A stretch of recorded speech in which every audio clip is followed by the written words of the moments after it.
여러분, 지금부터 가정 하나를 하겠습니다. 이제 여러분은 기차의 기관사입니다.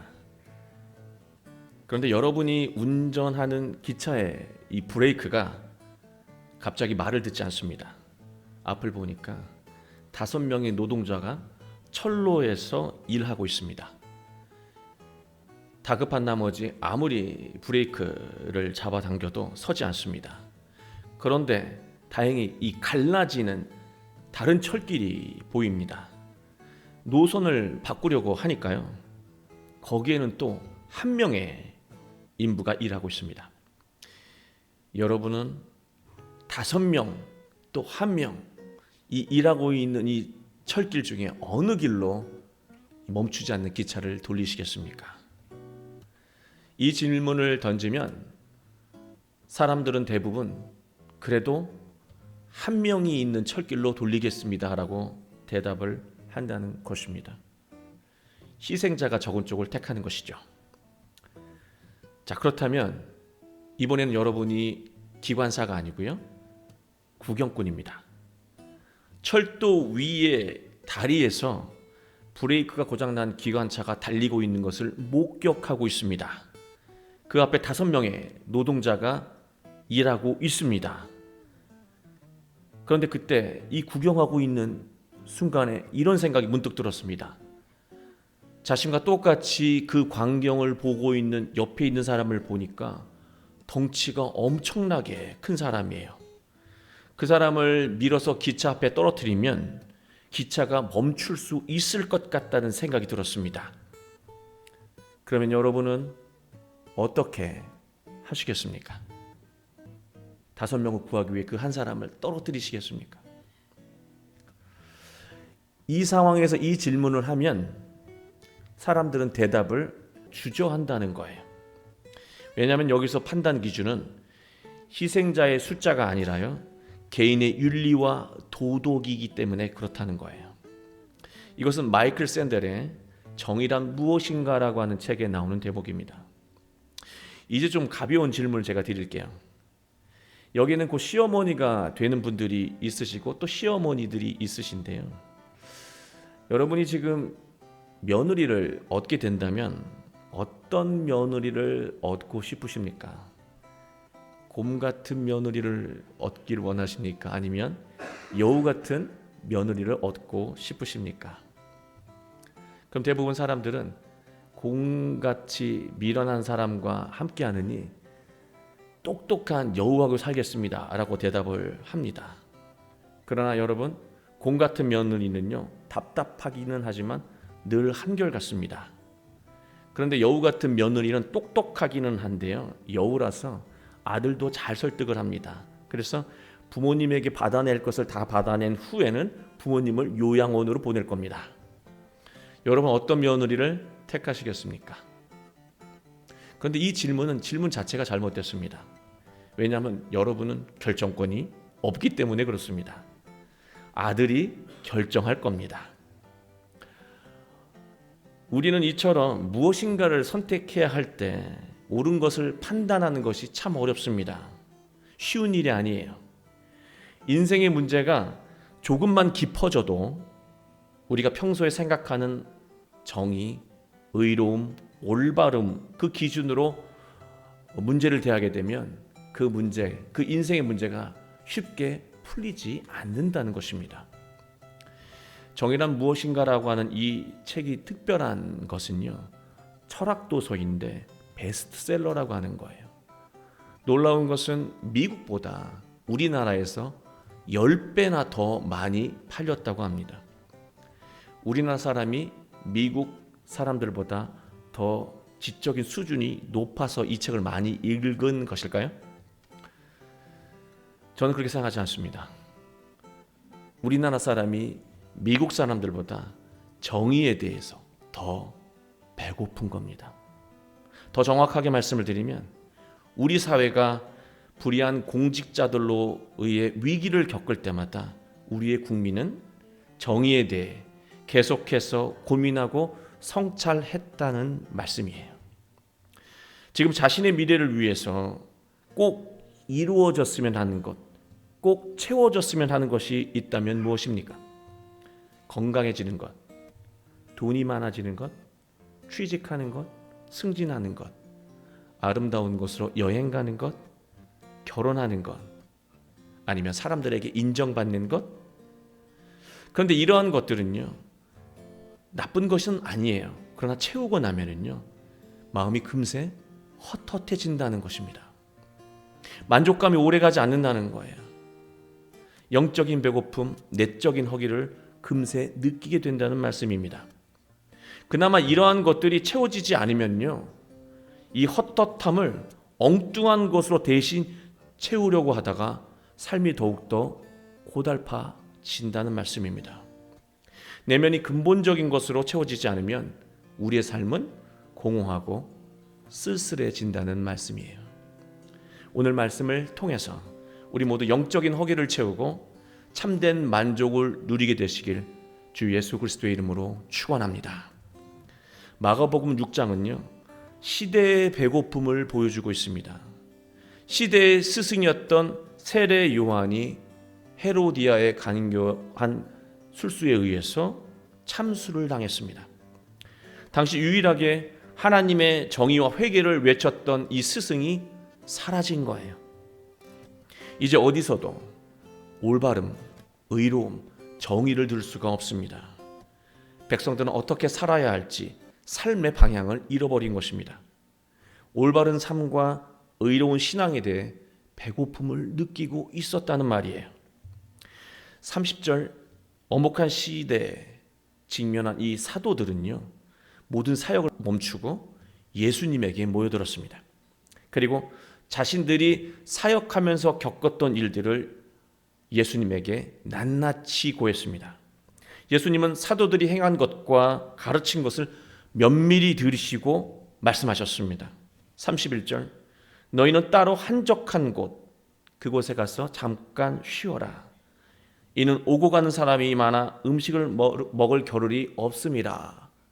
이렇게 마가가 그 상황에 대해서 사족을 달아 설명해 주고 있습니다. 예수님이 이런 말씀을 하신 이유가 있어요. 제자들이 행한 것과 가르친 것을 들어보니까요, 지금 제자들의 인생에 문제가 발생한 것을 직감한 거예요.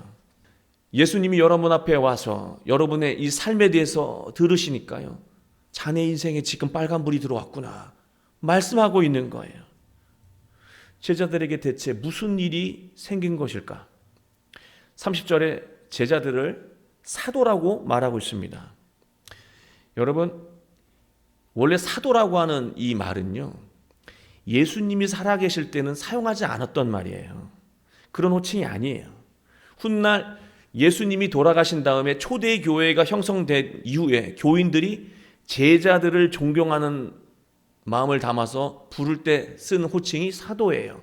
따라서 예수님이 계실 때는 사도라는 호칭이 적절하지가 않는 것, 있지도 않았다는 것이죠. 마가는 사도들이 사람을 만나느라 음식을 못 먹어서 그렇다라고 설명하고 있지 않습니까? 마가의 눈에 비친 제자들은요, 이미 이때부터 예수님의 가르침에는 관심이 없고 사도의 권위가 주는 쾌락에 빠져 있었다고 신랄하게 비판하고 있는 거예요. 이들은 이때부터 사도놀이를 하고 있었다라고 하는 거예요. 왜 제자들은 자신의 중요한 일에는 관심이 없고 엉뚱한 즐거움에 빠져 살았을까? 그 이유는요, 먹어야 하는 음식을 먹지 않아서 그렇습니다. 제자들이 먹어야 하는 음식이 무엇입니까?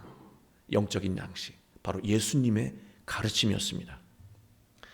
사람은 내면이 허기지면은요, 인생의 방향을 잃어버립니다. 그리고 쾌락의 길을 걷게 된다라고 하는 거예요. 자신에게 중요한 일을 하지 않고요, 손쉬운 엉뚱한 일에 인생을 허비하게 된다는 거예요. 젊은이들, 자기에게 중요한 일이 있을 거예요. 그런데 무엇에 하루에 많은 시간을 허비합니까? 우리의 이 직장인들, 중요한 일이 있을 거예요. 중요한 시점을 살고 계실 거예요. 하루에 이 일과를 보면 얼마나 많이 의미 없는 일에 시간을 낭비하고 있습니까? 그 이유는요, 내면 상태가 허기진 상태인데 그의 적절한 것을 채우지 않고 살아가기 때문에 나타나는 현상이에요. 제자들의 모습은 바로 오늘을 살아가는 우리의 모습입니다.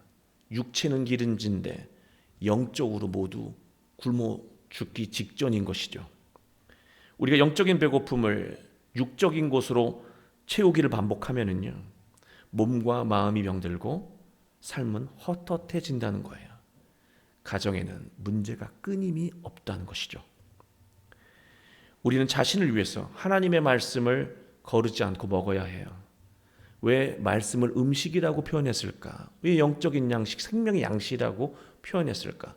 한 번 먹고 끝나는 게 아니라 계속해서 먹어야 하는 것이기 때문에 음식이라고 비유하신 거예요. 우리가 영적인 양식을 매일같이 먹으면은요, 영적으로 충만해지고 집중력이 살아나요. 내면이 헛헛하지 않으니까 집중력이 살아나고 지금 자신에게 중요한 일을 정확하게 분별하게 된다는 거예요. 매 순간 올바른 판단으로 선한 열매를 맺게 된다는 말씀입니다. 내적인 허기를 해결하려면 구체적으로 어떻게 해야 합니까? 예수님은 제자들에게 말씀하셨습니다. 한적한 곳에 가라. 이 한적한 곳이라고 번역된 이 단어가 에레모스인데요, 이 에레모스는 바로 광야라고 하는 단어예요. 한적한 곳, 이 광야는요, 인간의 것, 이 인위적인 것이 없는 곳입니다. 세속적인 계산이 없는 곳, 아무것도 없는 곳, 오직 나와 하나님만 존재하는 곳, 그게 바로 광야예요. 그게 바로 한적한 곳이에요. 한적한 곳에 가라는 말씀은요, 오직 하나님의 말씀에만 집중할 수 있는 장소와 시간을 가지라고 말씀하고 있는 것입니다. 여러분에게 한적한 곳, 광야는 어디십니까? 어디예요?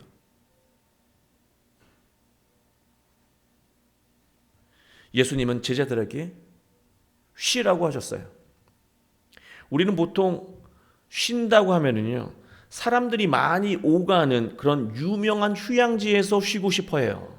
그렇지 않습니까? 사람이 많이 오가서 음식을 먹을 겨를이 없었다고 분명히 얘기했는데 우리는 어디서 쉬기를 원하냐면 사람이 많이 오가는 인적이 많은 곳에 가서 쉬고 싶다는 거예요.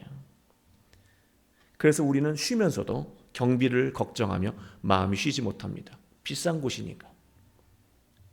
이 쉬라고 하는 단어는요, 아나파우어라고 하는 단어인데요, 멈추다라고 하는 뜻이에요. 여행이 끝날 때가 되면은요, 재정 걱정도 다시 막 떠오르지만 세상 걱정이 다시 밀려오죠. 일상의 걱정이 다시 다가온다는 거예요.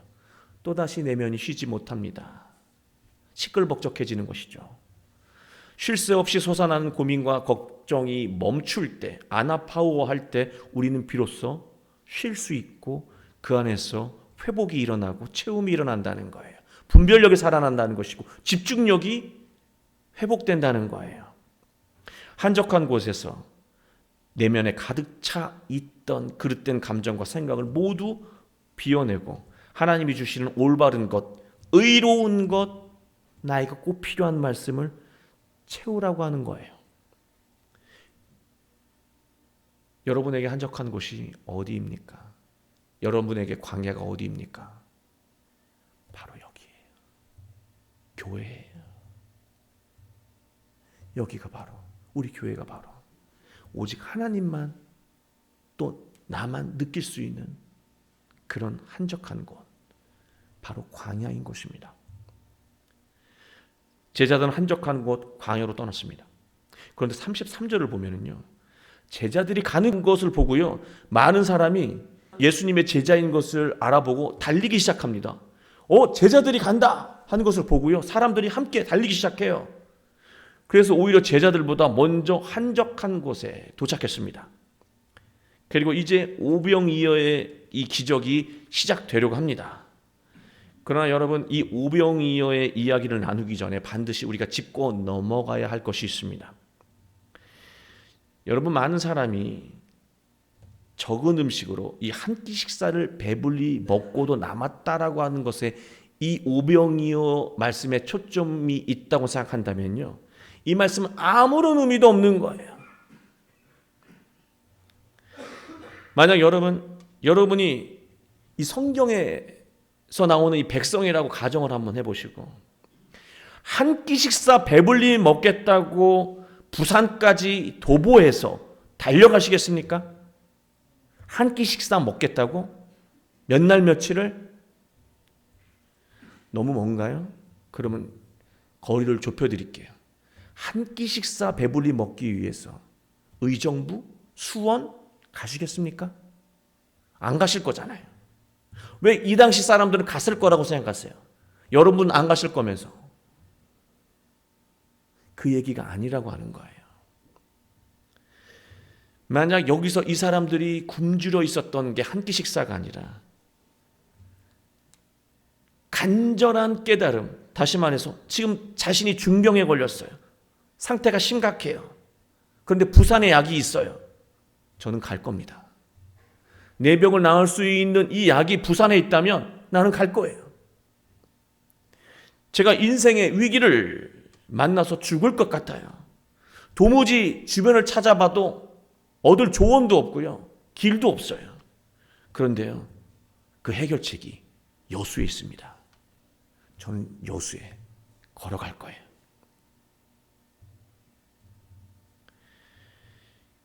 (34절) 예수님께서 큰 무리가 목자 없는 양처럼 불쌍하게 보이셨다, 그렇게 말하고 있습니다. 그때까지 유일한 선한 목자는 세례 요한이었는데 그가 처형당했습니다. 그리고 로마가 폭력과 강한 억압으로 모든 백성들을 괴롭힙니다. 그런 사회적인 현실 속에서 어떻게 살아야 옳은 것인지 백성들은 모두 인생의 방향을 잃어버린 거예요. 사람들은 고통스러운 인생을 구원하는 진정한 의로움, 올바름에 굶주릴 수밖에 없었던 것이죠.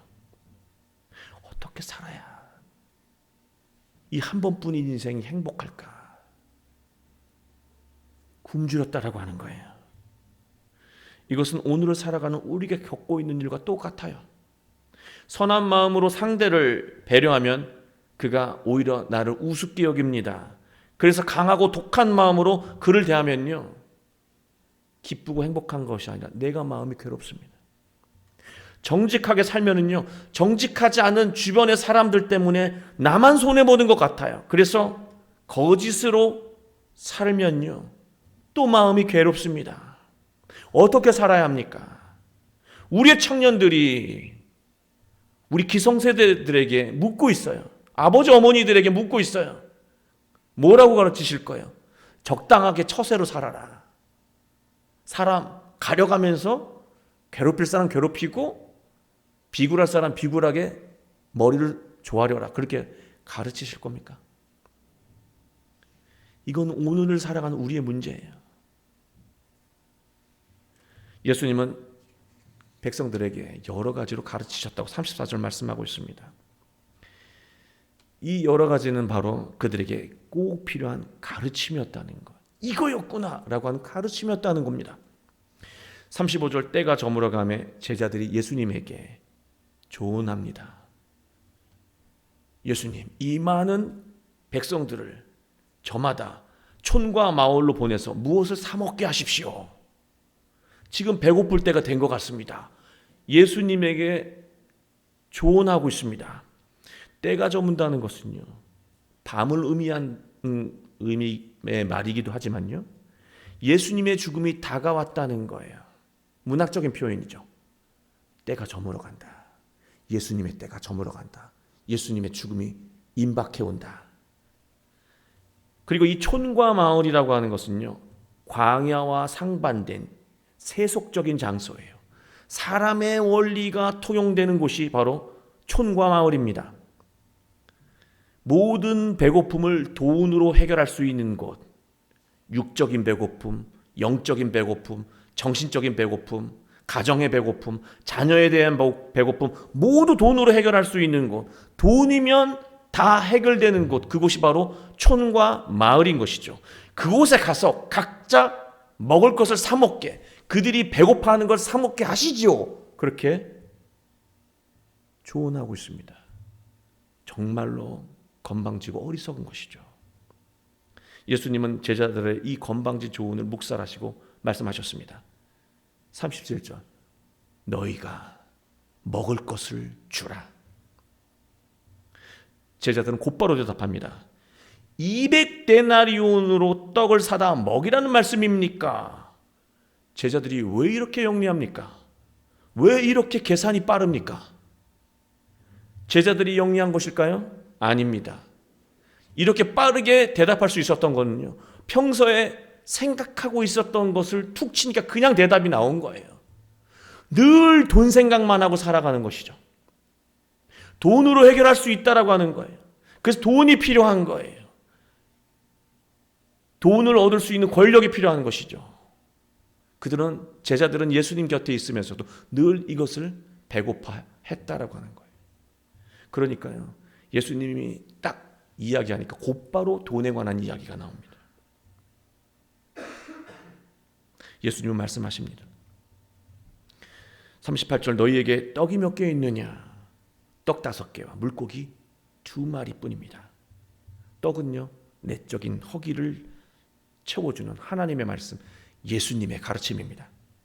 물고기, 이 익디스라고 하는 단어는요, 복음의 핵심 계명을 비밀스러운 단어로 축약한 언어예요.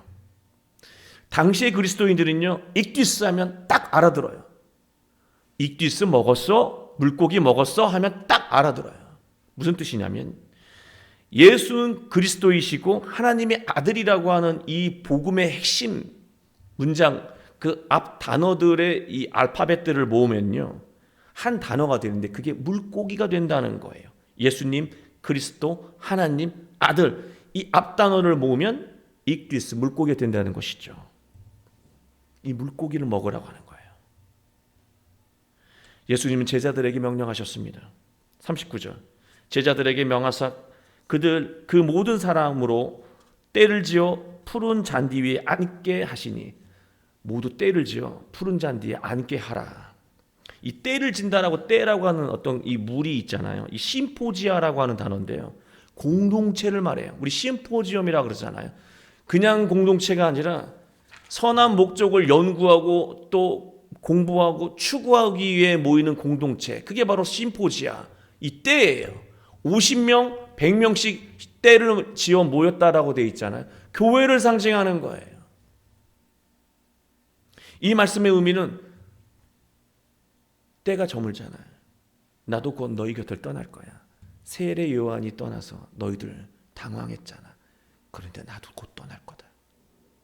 그 순간이 되면 예전처럼 당황하지 말고 교회 공동체를 이루어서 복음의 핵심 말씀과 그 익기스를 나누라고 말씀하신 거예요. 그게 바로 오병이어의 말씀의 의미라고 하는 거예요. 시대마다 상황마다 유행하는 사고와 삶의 방식이 있습니다. 그때는 그 생각과 방식으로 살면 모든 문제가 해결될 것 같아요. 우리 젊은이들 욜로, 여피, 뭐 이런 단어들 있잖아요. 그 당시를 대변하는 삶의 라이프 스타일, 그렇게 사는 게 옳은 거야. 영끌? 그게 맞아. 벌써 영끌은 잘못이 판명됐네요. 그게 답이라고 여기는 것, 그게 옳은 것이라고 여기는 것, 그게 정의라고 하는 것, 그렇게 살아야 잘 살 수 있다라고 여기는 그 가치와 정신들이 있고 방식들이 있는데, 모두 시대가 지나면 아니었다라고 하는 것이 판명된다는 거예요. 시간이 지나면 결국 정의가 아니었고 의로움이 아니었고 올바름이 아니었다는 게 드러난다는 것이죠. 삶을 회복하고 구원하는 근본적인 말씀과 가르침이 아니었다는 것입니다. 41절, 예수님은 떡과 물고기를 가지시고 하늘을 우러러 보셨습니다. 하늘을 우러러 보셨다라고 하는 건, 여러분, 신앙이요, 하나님을 우러러 보는 거예요. 신앙생활 한다라고 하는 거는 사람을 우러러보면서 흉내내고 저렇게 되고 싶은 게 아니라 하나님을 우러러보고 하나님 마음 닮아가는 거예요. 다르게 말하면 내 삶의 기준이, 나의 올바름의 기준이 하나님으로부터 온다는 것을 믿는 거예요. 예수님의 그 의로움의 기준이 세상이 아니라 하나님이었음을 이 떡을 들고 하늘을 바라보시면서 보여주신 것입니다. 사랑하는 교회 여러분, 우리는 아무리 열심히 살아도 헛헛함을 느낄 수밖에 없는 존재입니다.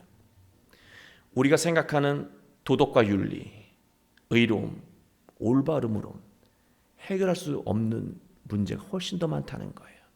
여러분 설교 시작할 때 질문 2개 던졌는데 그것도 제대로 대답하지 못하시잖아요. 우리가 가지고 있는 도덕, 윤리, 지혜, 지식, 판단력, 공의로움, 그것으로는 우리의 삶에서 느끼는 모든 문제를 해결할 수 없다는 것이죠.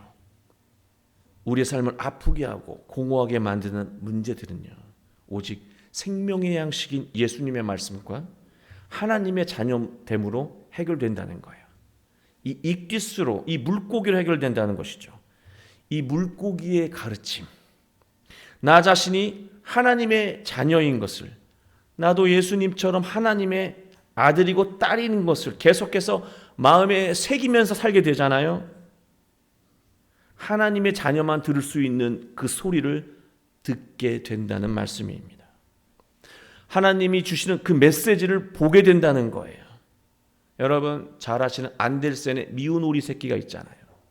자신을 오리라고 여길 때는요, 주변에 있는 오리들이 너 왜 그렇게 걸어? 오리처럼 뒤뚱거려야지, 기어다니고, 그 얘기만 들렸거든요. 그렇게 흉내냈거든요. 되지도 않으면서도. 본인이 하늘을 날 수 있는 백조라고 하는 인식을 하게 되니까요. 그때부터는 오리의 가르침, 뒤뚱대라고 하는 가르침이 들리지 않고요. 그 순간부터는 하늘을 날라고 하는 가르침만 들린다라고 하는 거예요. 내가 왜 세상의 가르침이 흔들리는가? 세상을 우러러 보기 때문에 그래요. 세상의 자녀로 살기 때문에 그래요. 하나님의 자녀라고 하는 인식을 가지고 내가 말씀을 묵상하면은요, 나를 향한 하나님의 음성이 들리고 보인다는 거예요. 그게 가득해지면 그 말씀을 배우고 묵상해서 그 내면이 하나님의 말씀으로 가득해지면 우리를 쉬지 못하게 했던 그릇된 생각과 감정을 깨끗하게 비워낼 수 있다는 것이죠. 그리고 하나님의 의로움, 올바른 지혜와 판단력으로 가득해져서 우리의 인생의 고통으로부터 우리를 구원할 수 있다라고 하는 것입니다. 그게 우리의 문제를 구원한다는 거예요. 이 복음의 핵심이 내 안에 내면화될 때 모든 문제를 해결할 수 있다는 것입니다. 우리는 모두 내면이 허기진 상태로 살아가고 있습니다. 몸과 마음을 쉬지 못하게 만드는 걱정과 불안을 멈춰야 합니다. 그게 쉬는 거예요. 하나님의 말씀을 채우면서 쉬어야 한다는 것이죠. 하나님의 말씀을 채워야 쉴 수 있다는 거예요. 쉬어야 회복되고 삶이 변화된다는 거예요.